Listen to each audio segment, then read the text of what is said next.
Okay, so here we are. We're in week 6, and this week we're going to talk about the legislative process and the documents that are created during the legislative process.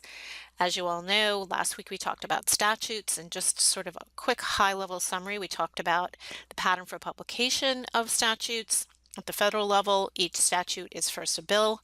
If the bill is passed, the statute's given a public or private law number, and it's published as a slip law. The number that's given to each slip law is derived from when the law was passed, so it's the session of Congress and then the chronological order in which each bill was passed. Slip laws are then arranged chronologically as session laws. At the federal level, these session laws are published as the statutes at large. And then after that, the codes are created. The Office of Law Revision Council, which is out of the House of Representatives, takes all the session laws of a general and permanent nature and arranges them by subject into a code. So that's statutes.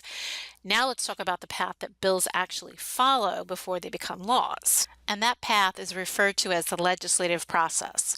We'll spend the rest of the class talking about this process and the documents that are created as bills become law. Knowing about these documents and where they fit into the legislative process is important to legal researchers, those who are creating legislative histories, and also just anybody who wants to use the documents created during the legislative process to help interpret ambiguous or confusing language in enacted legislation or statutes. So, do you remember this character, the Schoolhouse Rock video? I know I saw it when I was a little kid watching cartoons on Saturday morning. I don't know if you all did.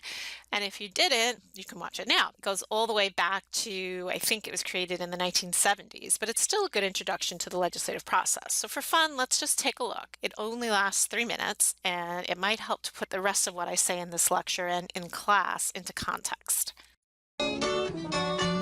Woo, you sure gotta climb a lot of steps to get to this Capitol building here in Washington.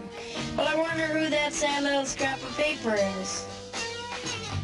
I'm just a bill, yes, I'm only a bill, and I'm sitting here on Capitol Hill. Well, it's a long, long journey to the capital city. It's a long, long wait while I'm sitting in committee, but I know I'll be a law someday. At least I hope and pray that I will, but today I am still just a bill.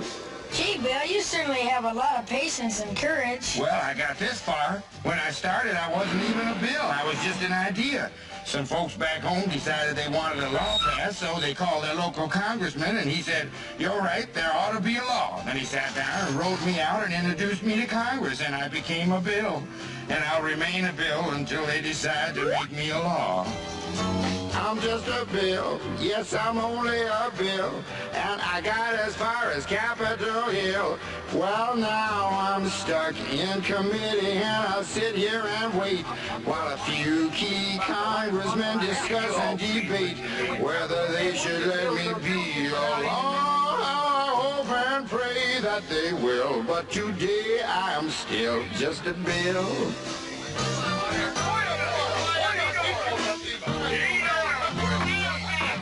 Listen to those congressmen arguing. Is all that discussion and debate about you? Yeah, I'm one of the lucky ones. Most bills never even get this far. I hope they decide to report on me favorably, otherwise I may die. Die? Yeah, die in committee.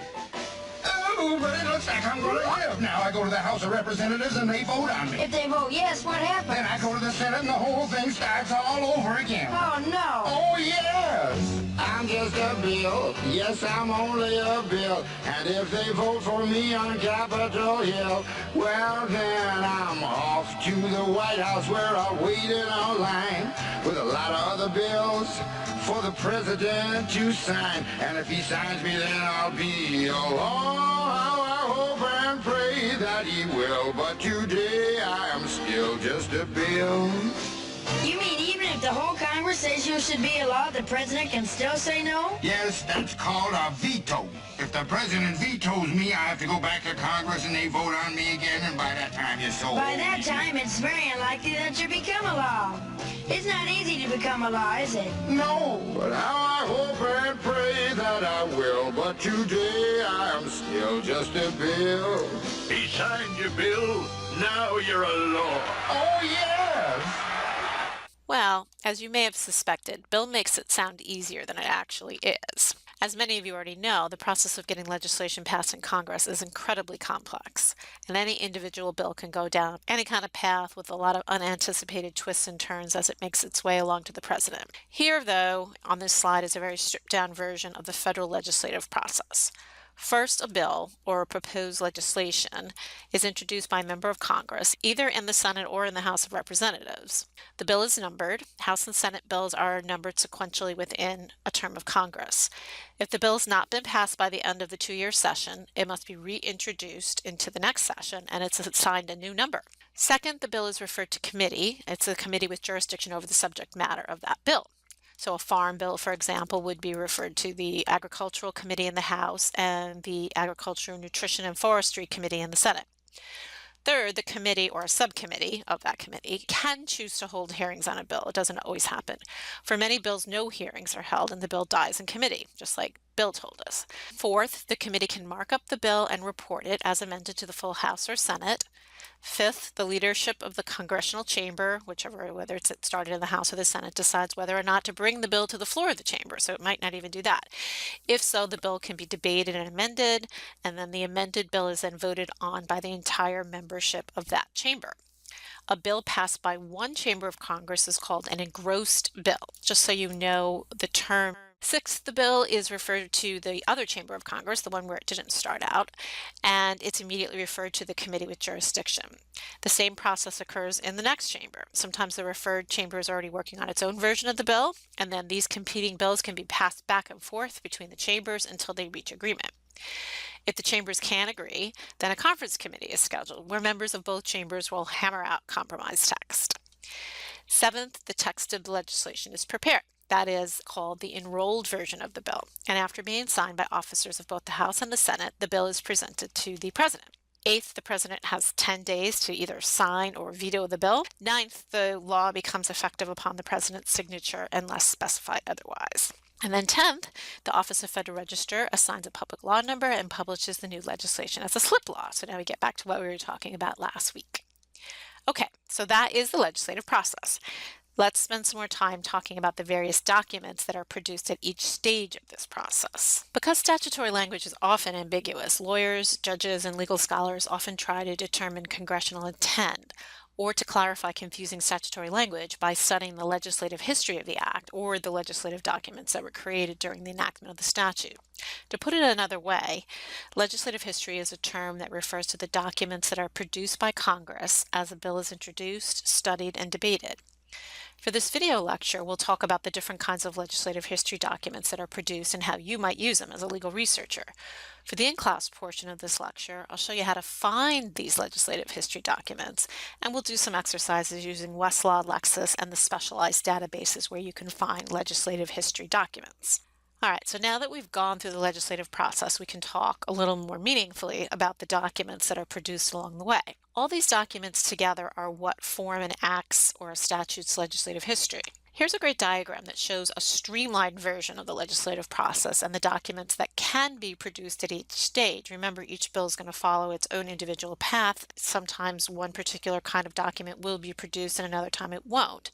Once you understand the basic federal process, though, you can apply the same principles to the next bill that you look at, and you can even use these principles to do state legislative histories because the same kind of documents are produced in this state process of creating legislative acts as well. So now we're just going to spend a little bit of time talking about each of these type of documents in more detail. So the first important thing to realize is that all legislative history documents are not created equal. Each of them has varying degrees of usefulness, and this is sort of a good graphic so you can see from the bottom the documents that are considered to be less important, less authoritative, and less useful to creating legislative history and convincing judges of the meaning of a statute, to what is considered at the top the most important and most authoritative to convincing a judge about the meaning of an act. So, conference and committee reports are usually considered to be the most important legislative documents. They contain more analysis than the other documents. Bills and floor debates may also be relevant. They can tell the intent of a particular chamber of Congress.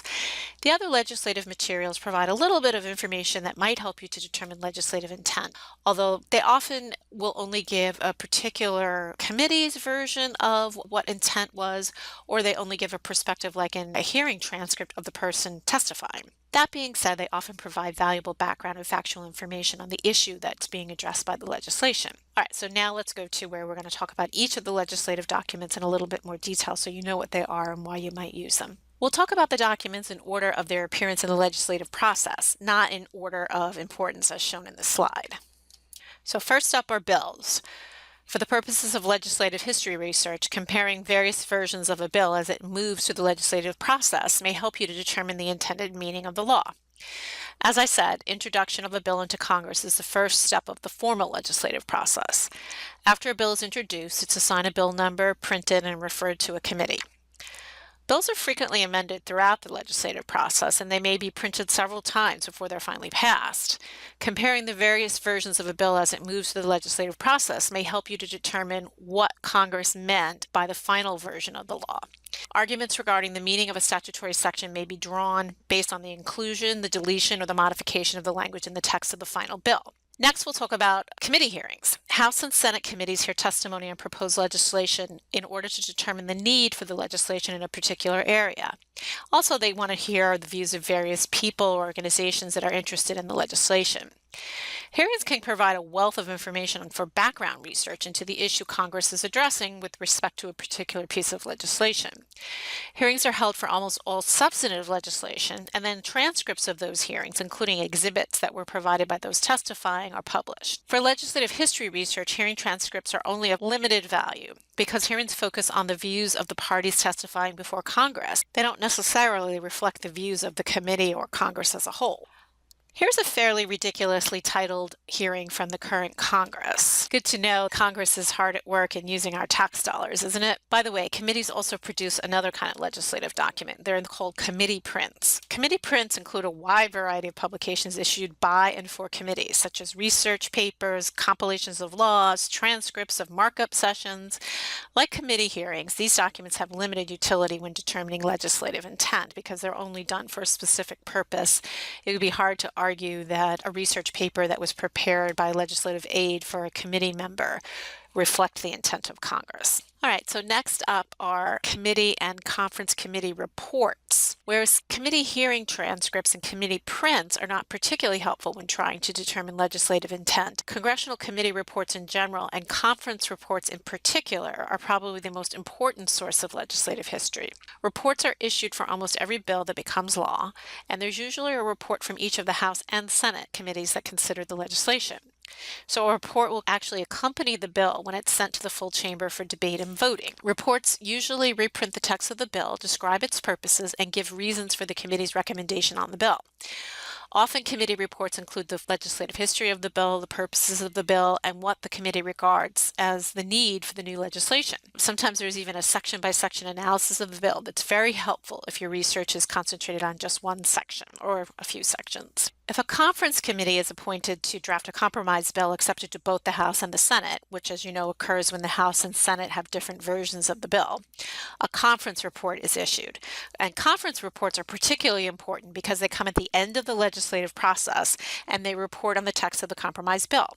Here's an example of a conference report. Okay, so there you can see it's a conference report regarding appropriations for national defense. And as you can imagine, that's a topic of much debate amongst Congress. So if you wanted to look at that report, there's the report number up on the top right, and it's accompanying the bill HR 1735. So that's the House of Representatives bill number.